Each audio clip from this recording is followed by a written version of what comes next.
No,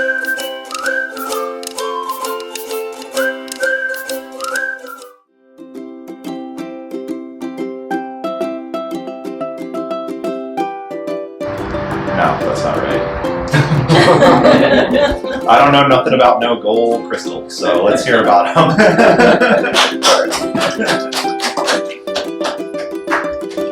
Hello, hi everyone.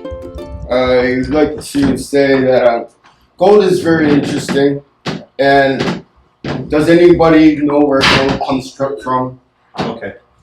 Does anybody want to take a guess where gold comes from? Yes. Well, if we want to get real smart about it, Yes. it comes from the death of a star. Which is Actually, B came from a death from a star.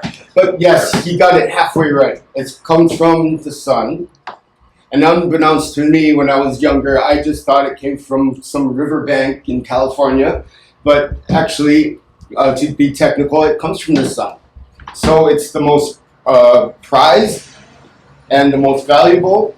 Also, it can be turned into monotonic gold. And so I'm going to pass this around and let you guys check it out. Monotonic gold had come from Egypt. It's where it was invented. I think before that it was Atlantis, where they had created all kind of neat stuff, and that's where it came from originally. So monotonic gold is a form of alchemical processing of gold into a very small, so small enough so your cells can ingest it, which is phenomenal. So your body uses this gold to possibly rewire your body to just have the electricity just flow flawlessly, really nice. And also, monotonic is just a form of creating the gold process of this. It's a very purified way of doing it, and it's very complicated, but yet when it's done, it's also in like an ash form, so it's that small, right? The pharaohs in Egypt used to take it, ingest it, to help them be healthy longer, to last longer in terms of live longer lives. And it's a female type of element. So think of gold as a female element, and it can't be near Wi-Fi. So that's why it's in a colored bottle, to protect it. So what would happen if it was near Wi-Fi? It would actually disappear.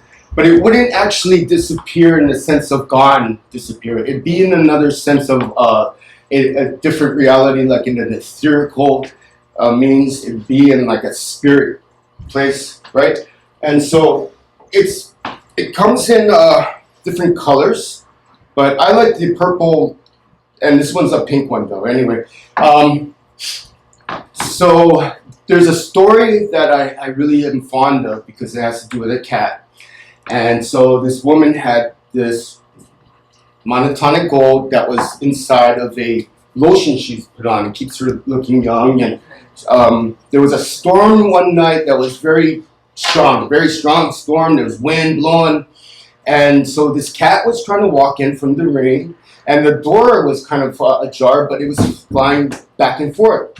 And this poor cat didn't get through the doorway fast enough, and his tail got lopped off, just severed so now he's just a black cat with a stubby tail. But for some reason, this cat was very keen on hanging out with his mom, and said, every time she put the cream on, this cat would start licking the cream. And anyway, she was very wondering why the cat liked the cream so much, but after a while, she just let the cat just eat the cream or whatever. And for in a couple months, this cat had started growing the tail back. Not only that, this cat's body and his whole look started looking real fluffy and just silky, and the cat looked really awesome looking, and the tail got to its normal spot. And I was like, wow, just like a lizard, how the lizard loses its tail and it grows back, but the lizard doesn't need any gold or nothing, just the way the body is.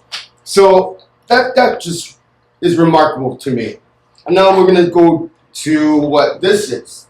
This is an organite crystal. So organite is a crystal wrapped in a copper wire, and there's gold, semi-gold flakes, and there's these different crystals. So if you ever heard of piezoelectricity, or piezo is like where you have like a lighter, right? And there's a little speck of what you call crystal. And when you knock it over your head with a little hammer, it starts to spark, and that's how that lights up, the flame of the fluid of the lighter. So it's the same kind of principle in this encasing, where the crystal has got some, at least there's some kind of a pressure onto the crystal that creates a toroidal or an apple-shaped energy field where it grabs Wi-Fi and it grabs negative energies and transmute it, which means it turns it into a positive energy, and it fluxes out. So you want to keep that near like any of your routers or whatnot, and it's also good to keep it around if you have females that are like young females that want to protect their ovaries and stuff, because Wi-Fi is not good for the reproduction parts of their woman. So that's why I always, when I'm with a friend of mine, I'll tell them, hey, keep that around your daughter, when around their crib or whatnot, so it keeps a healthy environment. So, and then, I'm trying to just share this with you because this is not in the mainstream knowledge, and people need to know these things if they want to keep their mind and bodies healthy and live longer. Why not? I mean, I think that all this that's going on in terms of a negative thing, it's all kind of going to happen anyway. It's going to happen, and then when it's done, we're going to build up our society in a new utopic fashion and healthy way of living and being. So, with all that being said, always keep love in your heart. Always try to think prayers and think about mass meditation to bring our society in the fifth dimensional frequency. It's more loving and more conducive to, the way humans should live. Namaste. Thank you. Namaste.